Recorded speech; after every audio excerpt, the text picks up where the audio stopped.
Baik, inilah video part 2 tentang posisi bangsa Arab yang di masa lalu. Teman-teman semua, di manakah Arab itu? Arab itu adalah India. Nah, jadi di peta itu adalah dia Arab. Nah, Arab itu artinya adalah padang pasir, tanah gundul dan gersang yang tidak ada air dan tanamannya. Itulah arti bangsa Arab. Nah, maka disinilah berkutatnya dakwah Islam pertama kali, yang barulah nanti di masa Abu Bakar As-Siddiq sudah mulai keluar, dan juga nanti di masa Umar semakin meluas, di masa Utsman dan seterusnya hingga sekarang. Teman-teman semua, bangsa Arab itu terbagi atas 3 bagian. Yang pertama ada dikenal dengan sebutan Arab Ba'idah, yaitu kaum Arab terdahulu yang sejarahnya tidak bisa lagi dilacak secara rinci. Misalnya ada kaum Ad, kaum Samud, Hazm, Jadis, Imlak, dan lain-lain. Yang kedua adalah Arab Aribah, yakni Arab yang berasal dari keturunan Ya'rub Yasjub bin Qahtan. Yang ketiga adalah Arab Musta'robah, yakni Arab dari keturunan Nabi Ismail. Nah, yang akan kita bahas berikutnya yakni adalah Arab Musta'robah, karena dari keturunan Nabi Ismail inilah nanti akan menjadi cikal bakal dari di Mekah ini nanti. Sejarah kaum Arab Musta'robah. Teman-teman semua, Nabi Ismail adalah anak dari Nabi Ibrahim, dan Nabi Ibrahim ini adalah orang yang lahir di Babilonia, yaitu di tepian sungai Eufrat atau dekat Irak, dan nanti beliau ini akan berhadapan dengan Raja Namrud. Begitu kisahnya. Dan nanti Raja Namrud pun berusaha untuk membakar Nabi Ibrahim karena dakwah beliau, karena beliau menentang berhala, dan nanti Raja Namrud ini gagal untuk membakar Nabi Ibrahim alaihissalam.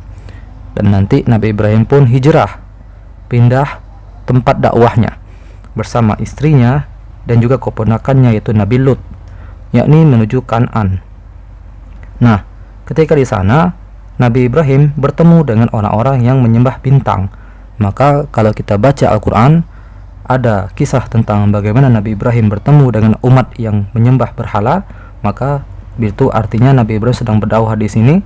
Kemudian kalau dia ayatnya tentang Nabi Ibrahim menceritakan ada umat yang menyembah bintang sebagai Tuhan, berarti dia sudah hijrah dari Babilonia ini, yaitu menuju Kan'an. Dan di situ mereka menyembah bintang. Nah, akhirnya Nabi Ibrahim pun hijrah lagi, yakni menuju ke Suriah, dan nanti tinggal di Damaskus. Nah, kalau kita lihat peta yang di sini, nah disinilah sekitaran Damaskus itu, sini, ya. Baik, dia hijrah lagi ke Suriah, lalu tinggal di Damaskus. Sementara Nabi Lut itu nanti berdakwah ke negeri kaum Sodom, yang mana nanti akan bertemu dengan orang-orang yang suka dengan sesama jenis. Lalu untuk mendakwah, karena Nabi Ibrahim saat itu sudah tinggal di Damaskus, dan beliau berusaha untuk meluaskan medan dakwah beliau pun hijrah ke Mesir. Nah, Mesir posisinya di sini, dekat ya. Nah, lalu ketika beliau hijrah ke Mesir, Nabi Ibrahim dan Sarah itu dicegat oleh rombongannya atau bawahannya Fir'aun. Lalu nanti Sarah itu dibawa ke hadapan Fir'aun.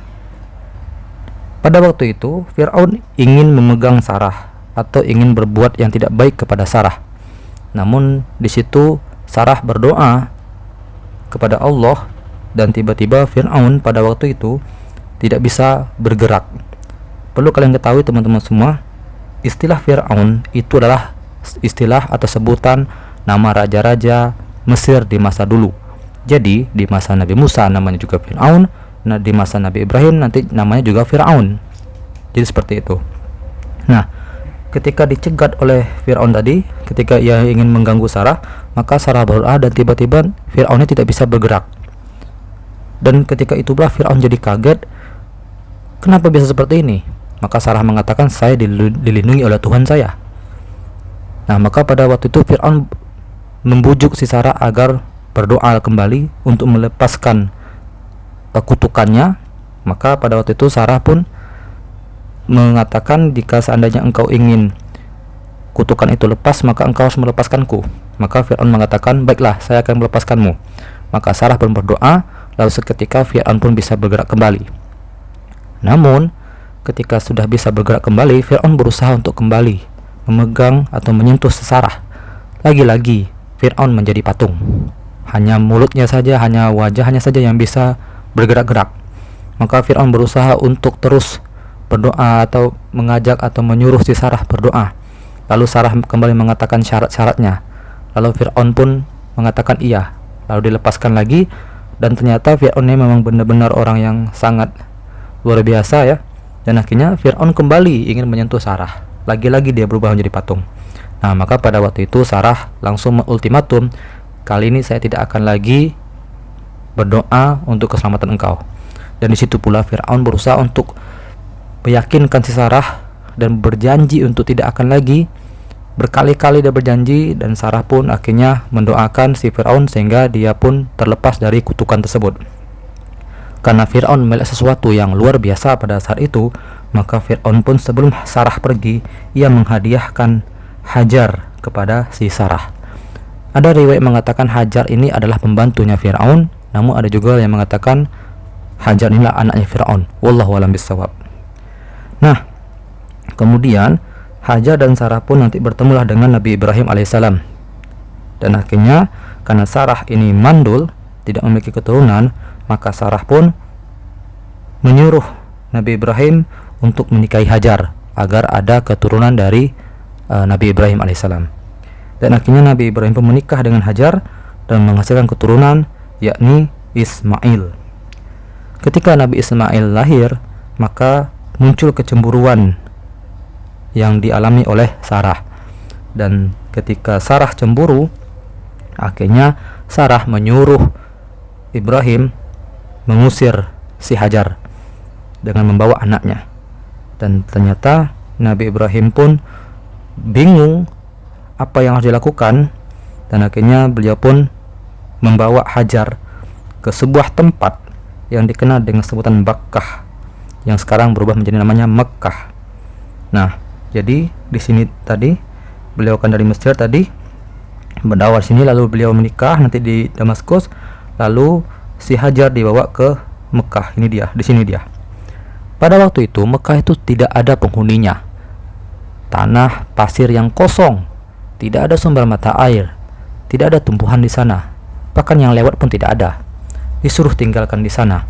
Tentu ketika si Hajar ditinggalkan di sana begitu saja, Hajar pun berkata, "Wahai Ibrahim, mengapa engkau meninggalkan kami di sini?" Di dalam Al-Quran dijelaskan betul, dengan detail dijelaskan bagaimana kisah tentang Hajar ini ditinggalkan oleh Nabi Ibrahim. Pada waktu itu Ibrahim tidak menyebut, tidak menjawab. Lalu Hajar bertanya lagi, "Wahai Ibrahim, mengapa engkau meninggalkan kami di sini?" Ibrahim pun terdiam. Maka si Hajar menggantikan pertanyaannya, "Wahai Ibrahim, apakah ini adalah perintah dari Allah?" Maka Ibrahim pun menoleh Hajar mengatakan, "Iya. Kalau begitu ya sudah, tidak masalah, sesungguhnya Allah akan menolong kami." Teman-teman semua, akhirnya Hajar pun tinggal bersama Ismail di tempat tersebut. Dan pada suatu waktu Ismail kesulitan mencari air untuk minum anaknya, yaitu Ismail. Dia pun berusaha untuk mencari sumber mata air, ke sana kemari mencari sumber mata air, tidak ditemukan. Dan sampailah 7 kali beliau bolak-balik dari Bukit Safa ke Bukit Marwah, yang saat ini dijadikan rutinitas untuk sa'i dalam ibadah haji. Dan di situ pula lah nanti muncullah air yang disebut dengan air Zam-Zam. Karena cipratan air Zam-Zam itu sangat luas, sangat banyak, sehingga melimpah, bahkan menjadi seperti danau kecil. Nah, karena menjadi danau, sehingga banyak air yang melimpah-limpah, jadi melimpah ruahlah air tersebut, membuat burung-burung pun datang ke sana. Bahkan ada kabilah yang lewat pada waktu itu karena melihat banyak burung yang berterbangan di atas sebuah tempat, dan dia langsung menyimpulkan kalau seandainya ada burung-burung yang diterbang di atas di suatu daerah, itu berarti di situ ada sumber mata air. Dan benar, ketika kabilah Jurhum yang lewat pada waktu itu, mereka pun menuju ke sana dan ternyata melihat banyak air yang sangat banyak sekali. Dan itulah tempat di mana Hajar dan Ismail berada. Lalu kabilah Jurhum pun tinggallah dia di tempat Hajar dan Ismail itu berada, meminta izin kepada Hajar untuk bisa tinggal di sana, dan Hajar pun tentu mengizinkan, sehingga beliau pun tidak menjadi sendirian di sana. Maka tinggallah kabilah Jurhum di sana, bahkan mereka pun membuat rumah dan menetap di sana. Nah, kemudian nanti lama-kelamaan Nabi Ismail pun semakin besar ya.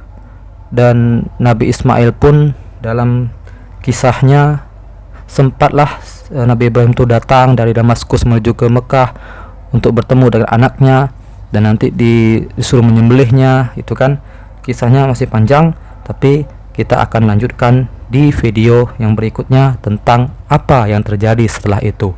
Kok bisa Mekah menjadi ramai? Kita akan bahas di video berikutnya.